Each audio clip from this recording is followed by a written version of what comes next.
better come on into my kitchen. Yeah, it's going to be raining, I know.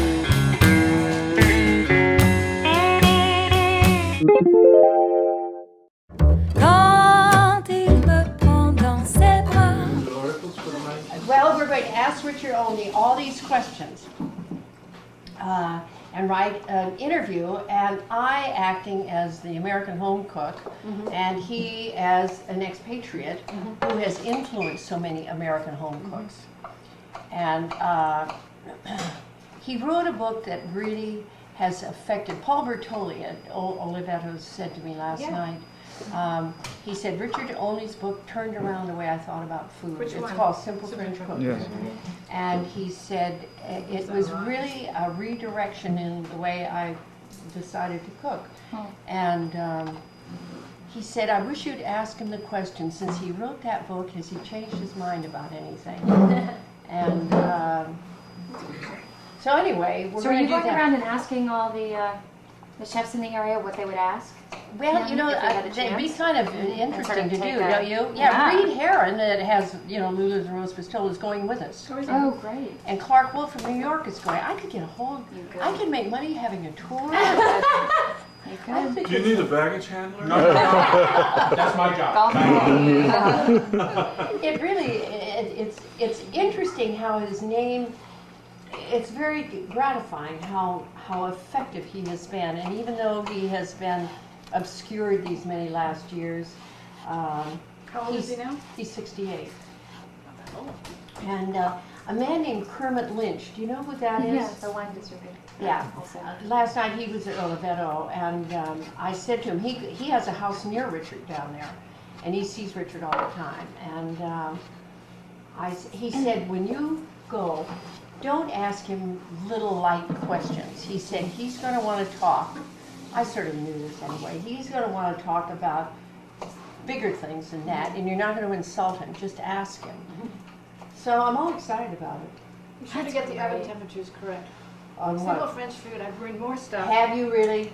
Yes. Well, So- you'll see his oven, and then you'll see his stove and So- understand why. Marion, do I understand correctly that as a result of this trip, you're going to be writing an article for Peggy Metropolitan? Knickerbocker, this young woman who we're going together, is the journalist. She's going to do the writing, but she'll do the writing, and it'll.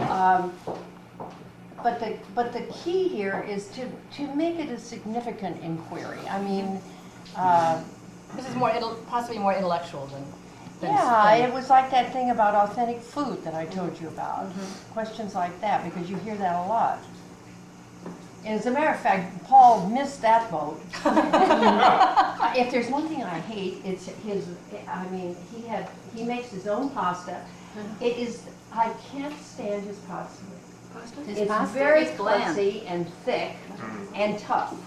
And he makes it in the old world Italian way. And my grandmother was from there, and I think we ought to forget that. You know, We have learned better ways. Yeah. but others love it. Did you want to put Who's this in say? there? There's no defense today. That's okay. Everybody's got an opinion. Yeah. This cream today, you know, if you want whipping cream, don't buy whipping cream. You have to get absolutely heavy whipping cream, and look on the side, and it should say, wait a minute, 8% total fat.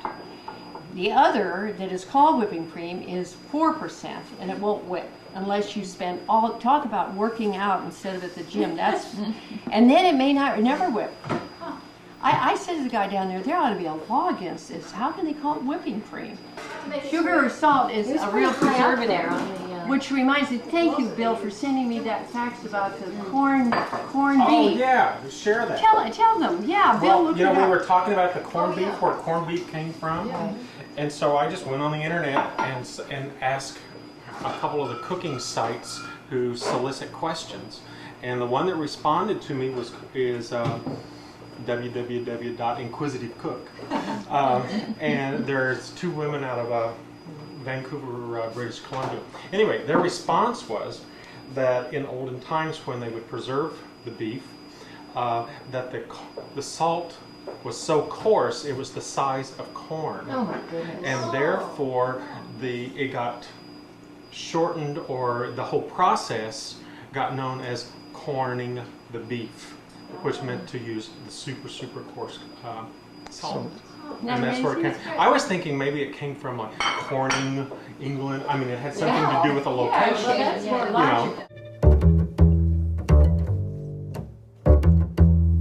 Quand il me prend dans ses bras, il me parle tout bas. Je vois la vie en rose.